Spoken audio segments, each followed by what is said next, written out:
people were still reaching out from Europe wanting to sell them in their boutique gift stores. And I thought, this is so cool. This is so cool. And then I would pack up, they said they wanted like 20 puzzles. I would pack them up and the shipping would be like over $100. And I'm like, this is eating into your margins so terrifically. There's no way that we can do this with you.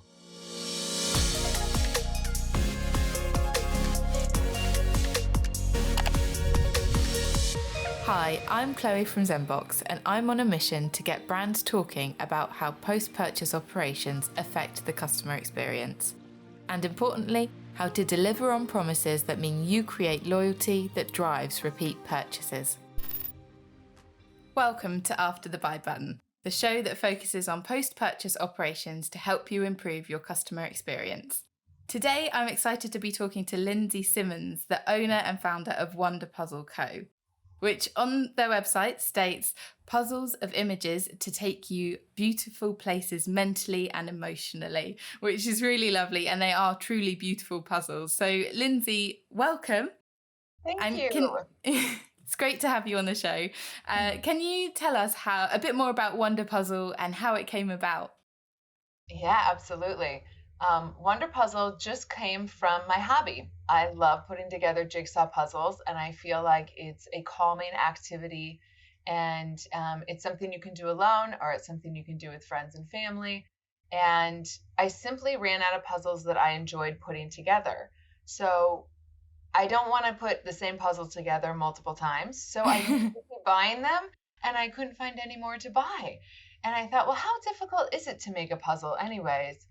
And how difficult is it to make art, find art that I would want in a puzzle? And so I just kind of put one foot in front of the other and frankly, finally made a decision to just go for it. And once I did, that was like July of 2019. I was on a long bike ride in Colorado. And I just said, okay, instead of questioning, should I, shouldn't I, I'm just going to do it. I'm just going to make a decision moving forward. And I started contacting some artists, and some said no, some said yes. And by some, I mean 2 said yes. And so I went with that. And the minimum order quantity was, in my mind, such a huge number. I was quite terrified. And I just said, okay, I'm not going to do this. And again, I got scared and I was pulling back. And then I came back and I said, no, I made a decision. I'm going to do it. And so I purchased the minimum order quantity for these 2 puzzle designs. And that was in November of 2019. The inventory finally arrived to me in January of 2020. And pretty much in January, in January I had sales that were like to friends and family, which is very sweet. In February, I had virtually nothing. And by the end of March, quarantine, pandemic, I started to sell over 100 puzzles a day and was completely sold out by April 22nd of 2020. So oh my goodness, just a few months from launch, I was completely sold out. So it was a fun, really high intense learning period, because I had never had a business before or anything like that. And I was still working my normal job, my 9 to 5. So what are you thinking? So you've started out, you're going to go for it. You've kind of got that entrepreneurial vibe. You're stood, waiting and ready to start your business and growing from as you would expect a new business and starting out to friends and family. And then suddenly this incredible boom and, it hits you from nowhere. So what are you thinking and feeling at that point? And how do you even manage to get all the orders out and everything? I will tell you, the learning curve was so steep, and I am so grateful that I had a partner that kind of knew what was going on, who was doing the logistics. So we were shipping out of a warehouse that my dad had access to in another state.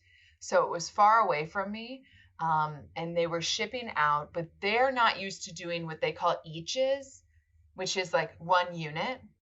Right. So they were used to doing like a big shipment, of things. And so this was a learning curve for them as well, for that warehouse as well.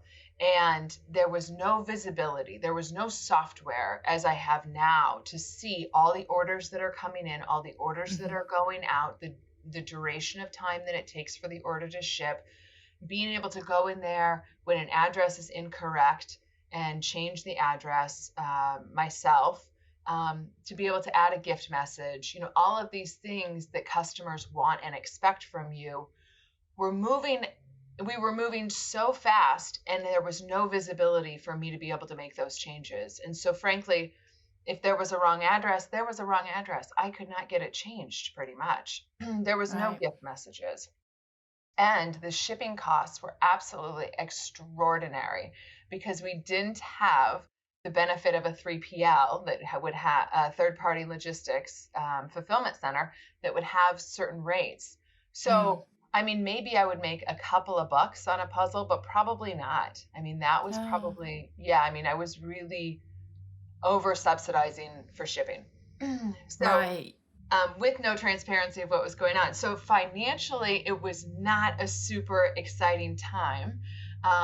But just to see that there was like interest in my product and what I had put out Yeah. into the world was phenomenal.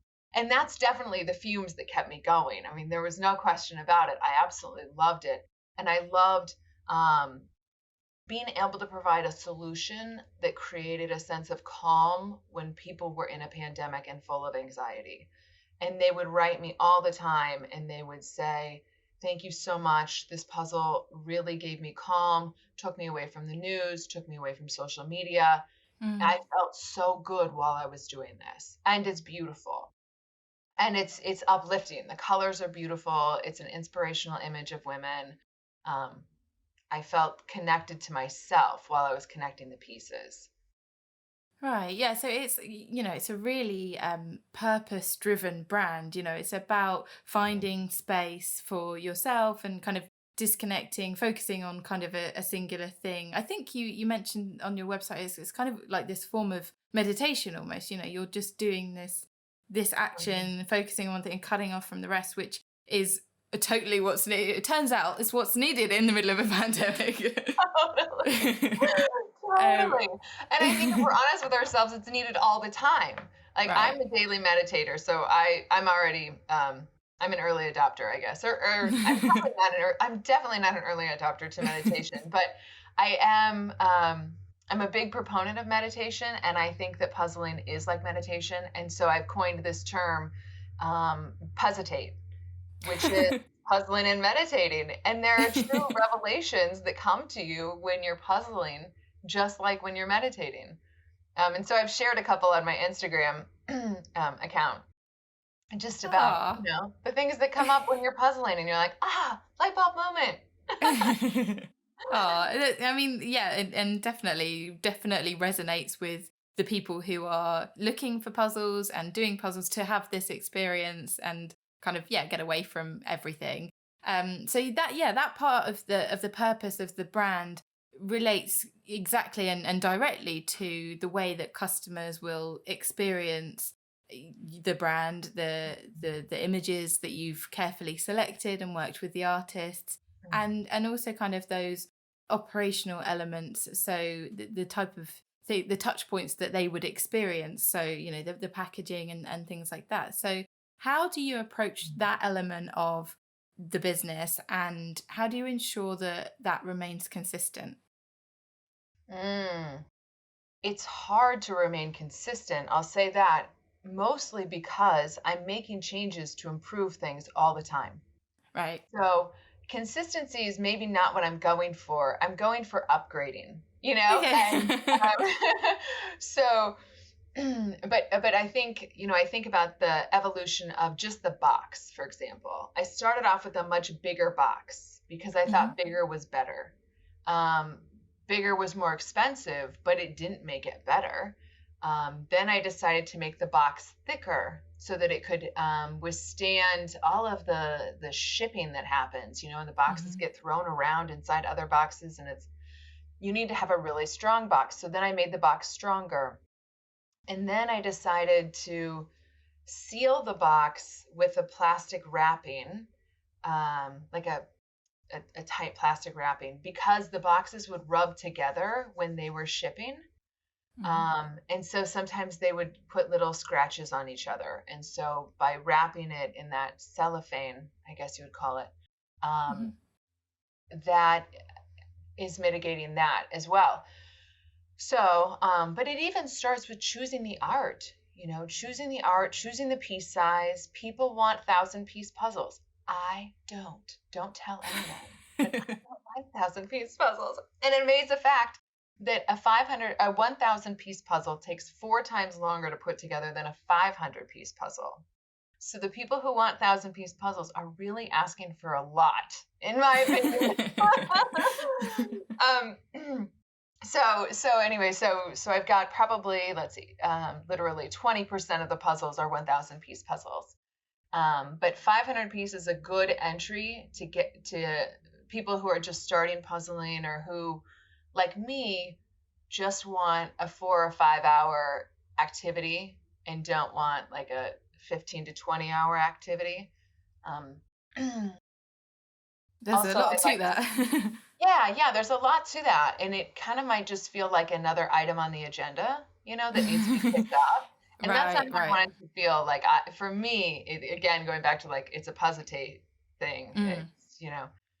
Um, and I also think there's like a lot of zen in taking apart your puzzle and being like, the work is done and everything is impermanent. Everything changes. Nothing stays Okay. the same. Take it apart, you put it away, and there's a sense of completion with that, right? Yeah, yeah. Harder to get when you're doing 1,000-piece puzzle. I see. Yeah, You really got I to think work for I it. yeah, definitely. If I was doing a puzzle like that was 1,000 piece, I definitely think it would turn into this thing. I've got to finish the puzzle, it would be, Right. and you don't want that to happen. I guess this whole idea of mindfulness and the completion aspect, you feel good, you've completed it, and now you put it away, and that's like, part of it. There's so Right. much more. There's so much more to puzzling than you would know. I know, there really is. There really is. I mean, when you really get into it, it's kind of deep. But so let's see what else. And in So terms, when sorry, go on. I like just sort of picking art and things like that. You're also Hmm. thinking about your customers and who they are. And to me, it's really important to have connection with those customers. So I usually do that through Instagram, um, but there's other ways too. Sometimes I'll send art over to customers that I know are like, are kind of interested and waiting for maybe the next wonder puzzle. And I'll say, what do you think about this one? And do you think it'd be good in 500 or 1,000 pieces? Just to kind of engage them and just to make them part of the process. And I don't consider it unprofessional. I consider it actually meeting the needs of the customer in a way that I'm driving it, I'm leading Hmm. it. I'm just looking for feedback because I want them to love it. Yeah. Um, and I think that yeah, that's a really important part of retention as well, that kind of that whole feedback loop and everything that they've experienced so far of the brand. So these are people that customers who have done your puzzles and are looking forward, like you said, looking forward to the next ones. But there's a community there of people who also do yes, puzzles and what they would like to see on the puzzles, and like you said, how many pieces, etc. So I think again, it comes back to making sure that the customer is right at the center of everything that you're doing, all the way through from the very beginning of choosing, like you said, the artwork, through to, how you make sure that they experience the right thing of the brand, and you make them happy and they have a good experience ordering from you too. yeah. So if I can take you back to after you have had this massive peak after lockdown and you have sold out. So you experienced all of these everything, all of these issues, shipping costs, I presume shipping times as well, because all of that obviously increased Shipping time. over over the period. So I mean, when you've got to that point, you've sold out and you've experienced all of these issues, what do you do then? It's a clean slate. And that was something that was super refreshing to me at the time because things were moving so quickly. Um, I mean, literally, we were punching in tracking codes with our own fingers hundreds a day, like 100 a day, Wow. for example. Yeah, I mean, like my shoulders were up to my ears and I was like this. I wasn't sleeping, I mean, the whole thing, right? In one way, it's like a dream, right? In another way, it's like, oh my God, please. When I sold out, when I finally sold out, it was April 22nd, and I went to sleep in the middle of the day for 4 hours. Oh. I can't say I've ever done that as an adult. Wow. Yeah, I mean, it was just like really exhaustion.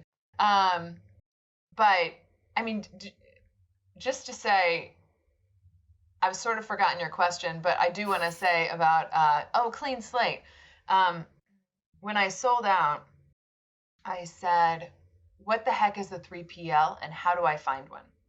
And so that's when I hired someone, a consultant that I found on Upwork. Like, I'm not sure if you have Okay. something like that in the UK. Okay. Yep. So hired someone on Upwork to find me a 3PL, not even really knowing what one was. And then she highlighted three for me, and we had conversations with all three. This is in the US.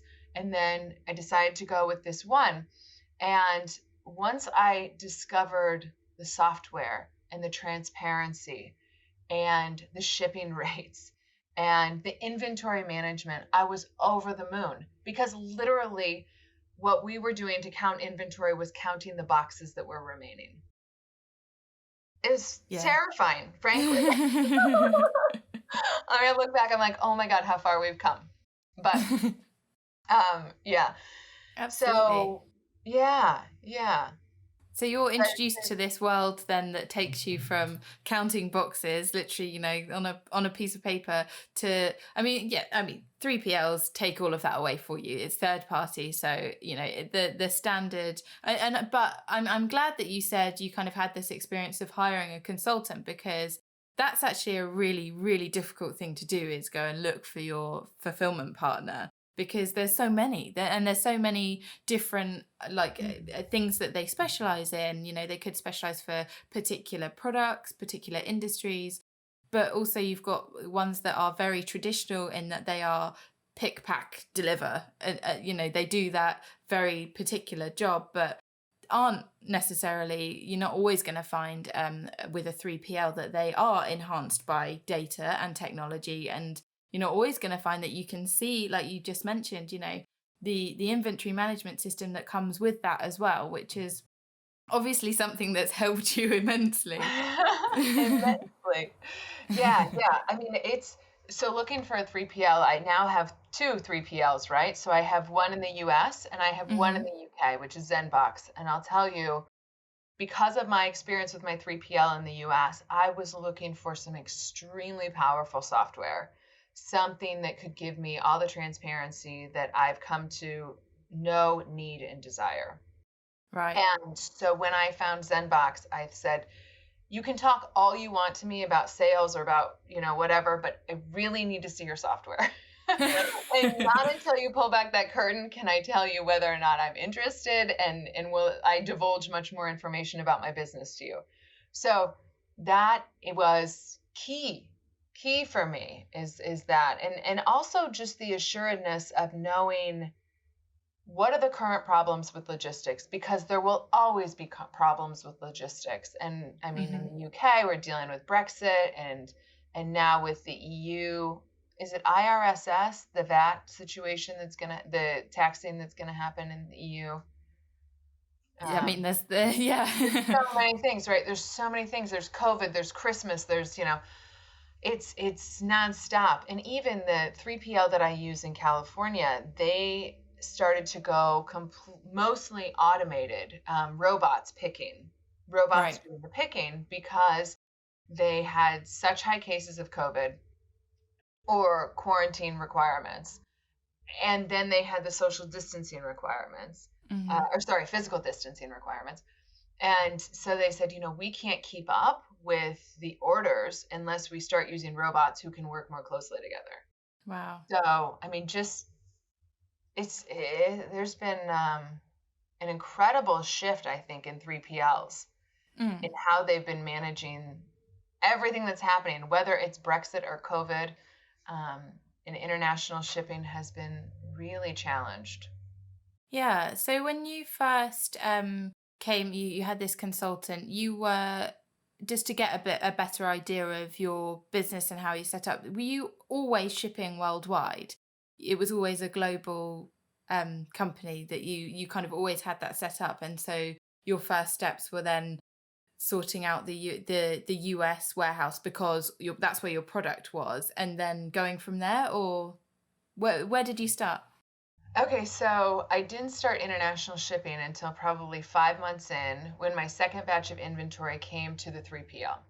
Okay. So first round, I was only doing domestic shipping, but again, like talking to the customer and the touch points and things, like they were like, "We need Hmm. international shipping. When are you going to do international shipping? We want, you know." I was like, "Oh my God, are you kidding me? I can't even get it sorted out in these, lower 48s over here." So, so it took a while, but I was super excited about being able to offer it. But then the cost is so great, the timing is so long, and I mean, when I say so great, it's $15 for one puzzle to get to Europe from California. 20 dollars for two puzzles to get to California, to get to Europe from California. And then it can take 3 weeks, Right. and there's Yeah. not a lot of tracking in between. It's really just a fly by thing, hope and pray. Yes, which is not It's ideal, and fixing it though. Yeah. Zenbox is fixing it for us. which is good to hear. It's good to hear. And of course, there's a lot involved in that. You have this business that's almost, you can test things in domestically in America, and you sort of have an idea of what people are expecting from their experience of receiving the parcel, and then the European side is almost following that, and then exactly, I mean, first of all, that you're going to be able to provide shipping at a decent rate for people that are actually going to not click on the website and go, oh my God, I can't afford that shipping. It's Right. almost, I presume it gets to the point where, the product is, a similar price to the shipping. So, Yeah. yeah, I presume, I mean, that's definitely a challenge to overcome whilst you're expanding internationally. But also you have that, the demand almost for you preceded the ability to ship to Europe. So how did that work? And was it just a crazy case of the lockdown? It spread from America, or was there a key point that kind of that made the demand boom in Europe as well?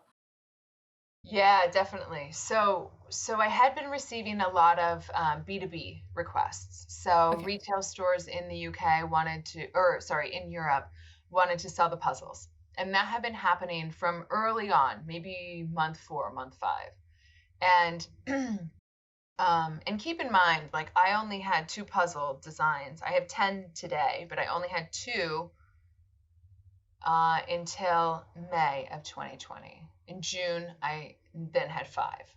Okay, but people were still reaching out from Europe wanting to sell them in their boutique gift stores, and I thought, this is so cool. This is so cool. And then I would pack up. They said they wanted like 20 puzzles. I would pack them up, and the shipping would be like over $100. And I'm Uh, like, this is eating into your margins so terrifically. There's no way that we can do this with you.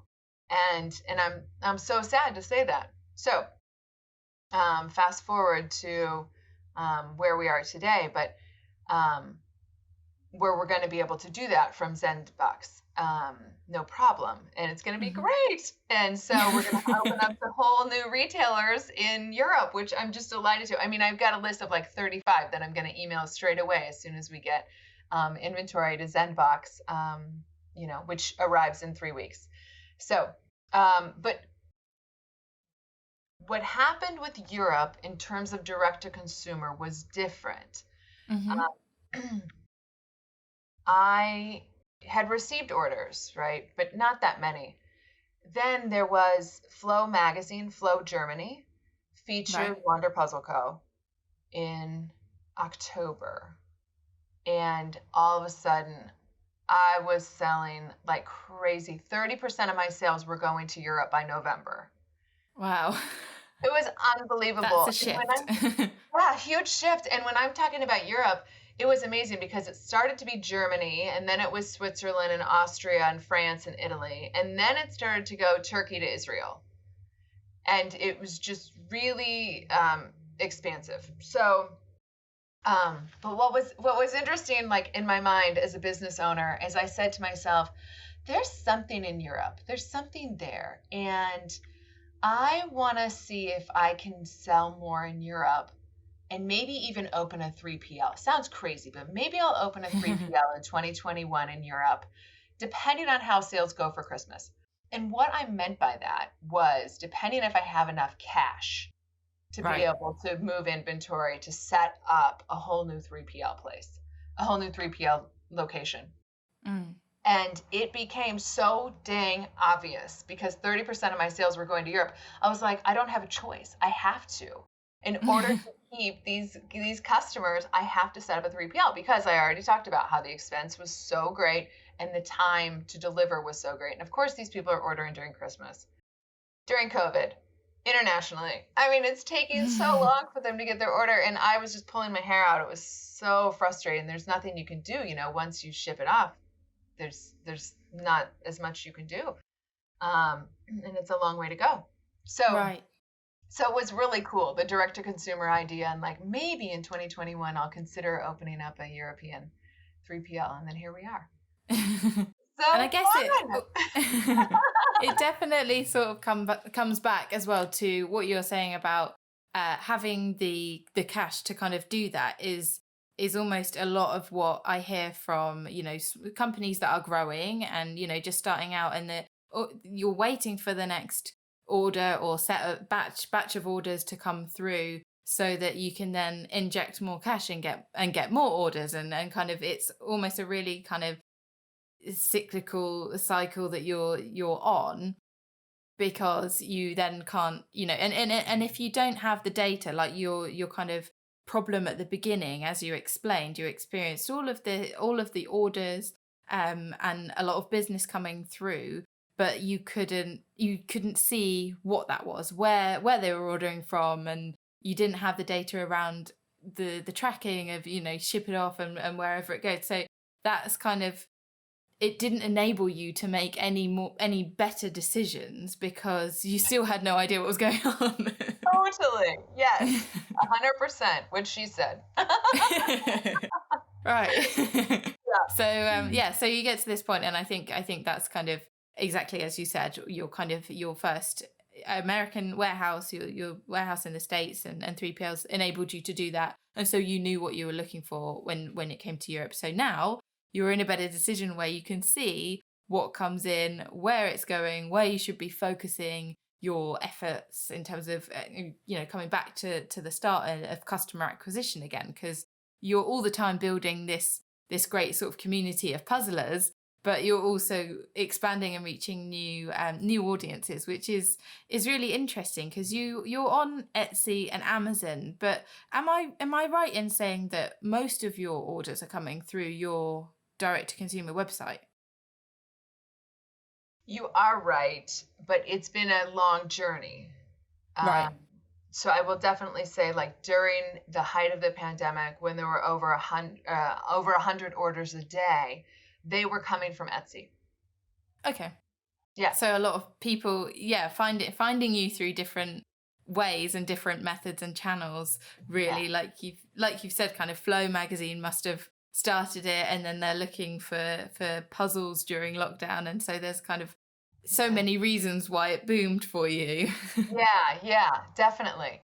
So the website started to take off probably in like July or August, and it surpassed Etsy. Okay, Yeah, that's really interesting. yeah. And so I mean, starting from where you started, I presume when you then took on the American 3PL, that was the first point when you could understand your inventory a little bit better, and see how those channels came in, and where your orders were coming from, so that you had a better picture of your stock management, if you like. Yeah, yeah, it's true. And just to say, it's also the integration with the site, and the site is built on Shopify. I switched from Squarespace when it was very uncomfortable to do so. I set up Mm-hmm. on Squarespace, and there just meant there were like there were reasons to switch to Shopify that just kept trickling in, and I kept Mm-hmm. pushing them away. Like, I don't have the time, I don't have the cash, I don't have the technical expertise. Like, please, just can't we be happy at Squarespace? And you know what? I just couldn't. I couldn't deny it any longer. I had to also shift that. So Right. shifting to Shopify was really great. And the integration with 3PLs is much more seamless, like with Zenbox and with my 3PL in the US. It's a much more seamless integration. So you see the inventory is integrated and they speak to each other. Absolutely. And I think that that kind of goes to show the setup, actually, that Shopify is ready with a lot more apps and integrations that enable businesses such as yourselves to do that, and to be able to get hold of the data that's running through the website. I find Shopify to kick Amazon's butt in so many ways, so many ways. I'm so grateful to Shopify because it allows entrepreneurs like me to become entrepreneurs, retail entrepreneurs, e-commerce. That's There are still so many things with Amazon, and I've hired professionals to help me go through it. And I've hired professionals to just take over the Amazon part. And even still, I just am constantly underwhelmed. But Shopify is, I think, an amazing product. And if you have anything to sell, I feel like so long as it's a quality product, Shopify can help you move forward to the next level. So that's a real kind of good key learning point if somebody's in that similar situation, kind of thinking, well, what platform do I use and what do I need to think about? Actually, you need to think about your integrations, and you need to think about how data flows from one part of your business to the next and back again. Because it's got to be updating those stock levels and things. You don't want to be, I mean, particularly on Amazon, you don't want to have a a stock Yeah. level that isn't real, because we all know about the pains of being suspended on an Amazon account, for example. Um, so that's a really, really great learning point that somebody might be able to pick up on. Have you, what if there was kind of maybe one or two other things that you would recommend to somebody in a similar situation to yours? I mean, hopefully we're never going to experience a pandemic like we have just done. But what would be your recommendation to people in a similar situation that are looking for growth and kind of maybe setting up on in new territories, new um, marketplaces, and things like that? What would be your kind of couple of bits of advice? Oh, I mean, I would like to hear the problem specifically, but most of the time, what I say is just you have a problem sitting before you, and you have several different solutions to it. Um, what I have done historically, and it does make a person a little crazy, but I've just run all three of those at once. So if I see three solutions, I run all three at once to see which one dies first and which one is still at the finish line. Okay, that's really So interesting. I know, so it sounds a little crazy. But so for example, with finding a UK fulfillment center, Hmm. I saw three different, well, first of all, it was a European fulfillment center I was looking for, not a UK. So um, be honest about that. So what I did is I thought, okay, I can find a EU fulfillment center. I could find a UK fulfillment center where they speak English, which is my native language. Um, or I could upgrade my international shipping so that there would be more tracking, and there's services for this. Hmm. Um, and so what I did was I just did all three, and I ended up with Zenbox. Like, you took me to the finish line, but I'm keeping one of those expensive international shipping marketplaces for Canada and Mexico in South America. So Okay. that works out and solves some of my problems that I was experiencing with shipping there. So Hmm. so that's what I'm saying. Just kind of run all solutions out to their logical conclusion, essentially. Yeah.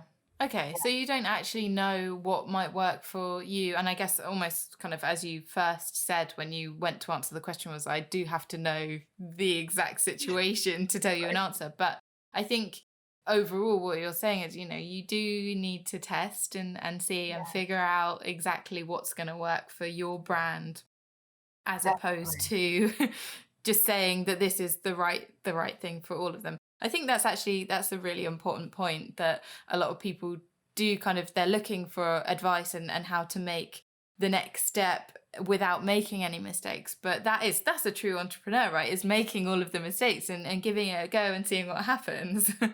Totally. I love Warren Buffett. He's from Omaha, Nebraska, so we have a special Ah. connection there. But he says, and I've heard him say this many times.